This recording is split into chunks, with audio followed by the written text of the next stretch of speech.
കുറച്ച് മുളക് പൊടിയും കൂടി ഇടാം.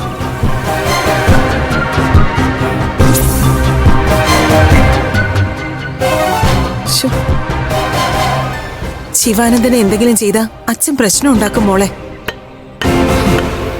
ഒന്നും ചെയ്തില്ലെങ്കിലേ ആ ശവാനന്ദനും പ്രശ്നം ഉണ്ടാക്കും.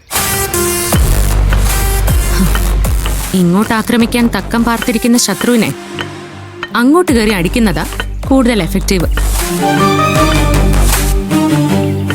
അയാൾ ഒട്ടും പ്രതീക്ഷിക്കാത്തപ്പോ വേണം ആക്രമണം. ഞാനതേ ചെയ്യുന്നുള്ളൂ.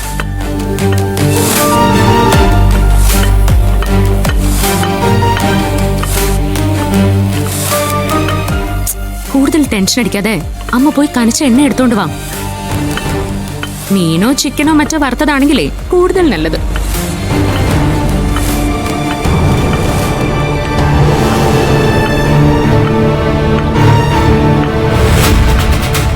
ഇന്നത്തോടെ അവന്റെ സകല ചൊറിച്ചിലും ഞാൻ നിർത്തും.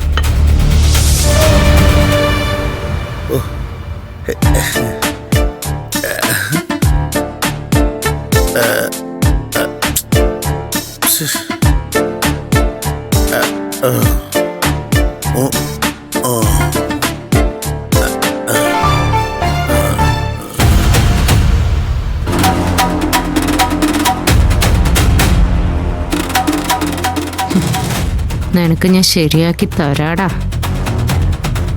ഇതൊന്ന് തേച്ചോട്ടെ.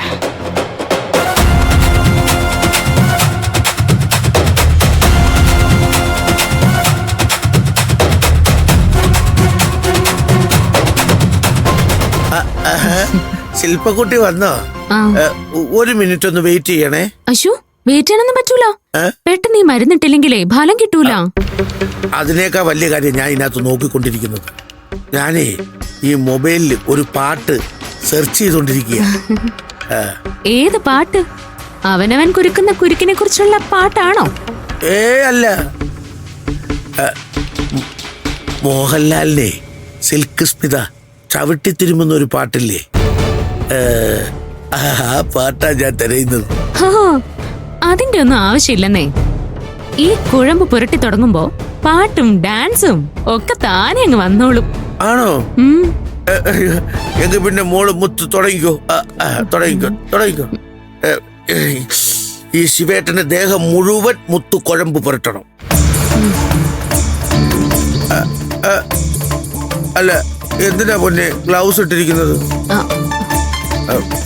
വാവയുടെ കൈ കൊണ്ട് തന്നെ തിരുമുന്നതായിരുന്നു കൂടുതൽ സുഖം. സുഖത്തിനൊന്നും ഒരു കുറവും വരില്ല. അത് ഞാൻ ഗ്യാരണ്ടി തരുവാ. എങ്കിൽ പിന്നെ തുടങ്ങ്. ആദ്യം പുറത്ത് തന്നെ ആയിക്കോട്ടെ. ആയിക്കോട്ടെ.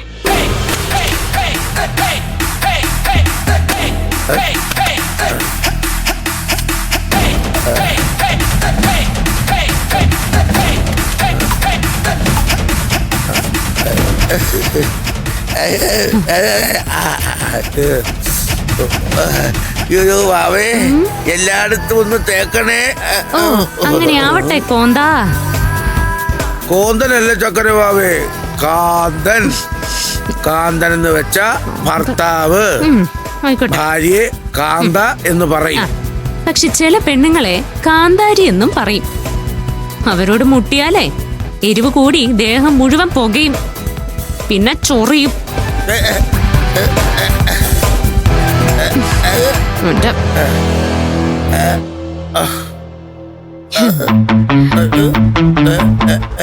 വാവേ, അയ്യോ, എന്തോ ഒരു പുകച്ചില് പോലെ, പിന്നെ ചൊറിച്ചിലും. ഇല്ല വാവേ, തോന്നുന്നതാ വാവേ. അല്ല വാവേ, ആണ്. അയ്യോ വാവേ, അയ്യോ വാവേ മാറ്. അയ്യോ എന്തുപറ്റി? വാവേ പുകയുന്നു. അയ്യോ ചൊറിയുന്നു. പുകയും ചൊറിയും. അതൊക്കെ വാവയുടെ തോന്നല. അതെ, ആദ്യം പുകയും പിന്നെ ചൊറിയും. അത് കഴിഞ്ഞാ പരമാനന്ദമാ. ആണോ? ആന്നേ.